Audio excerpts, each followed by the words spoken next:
भारतले नेपाली भाषामा जारी गर्यो संविधान। बहुभाषिक समावेशितातर्फको महत्त्वपूर्ण कदम।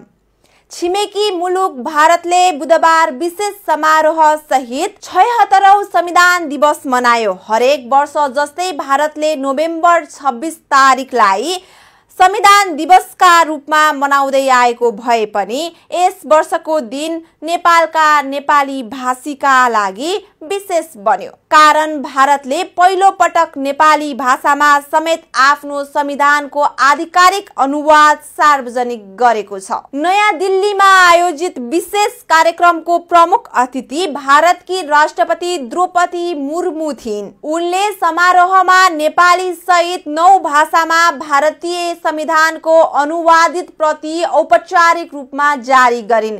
जारी गरिएका भाषाहरूमा मलयालम, मराठी, नेपाली, पन्जाबी, बोडो, कश्मीरी, तेलुगु, ओडिया र असमिया रहेका छन्। समारोहलाई सम्बोधन गर्दै राष्ट्रपति मुर्मुले भारत विविध भाषा, धर्म र संस्कृतिको देश भएकाले संविधानलाई अझ धेरै भाषामा उपलब्ध गराउनु समावेशी अभ्यासको महत्त्वपूर्ण भाग भएको बताइन्। भाषिक पहुँच विस्तारले नागरिकलाई संविधान बुझ्ने र अध्ययन गर्ने अवसर बढाउने उनको भनाइ थियो। भारतको कुना कुनामा छरेर बसेको 1.5 करोड इन्डियन गोर्खालाई चाहिँ भारतको संविधानले भारतको इन्डियन गोर्खाको भाषा नेपालीको मान्यता दिएको। नेपालको नेपालीलाई होइन, नेपालको दाजुभाइ दिदी बहिनीहरू इन्डियामा आएर रोजीरोटी कमाउनु सक्छ।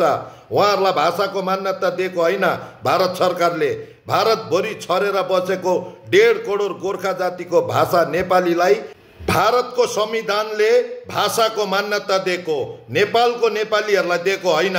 नेपालसित भारतको सम्बन्ध राम्रो छ। भारतभरि छरेर बसेको 1.5 करोड इन्डियन गोर्खाको भाषा नेपालीलाई भारतको संविधानले मान्यता दिएको। नेपालको नेपालीलाई होइन।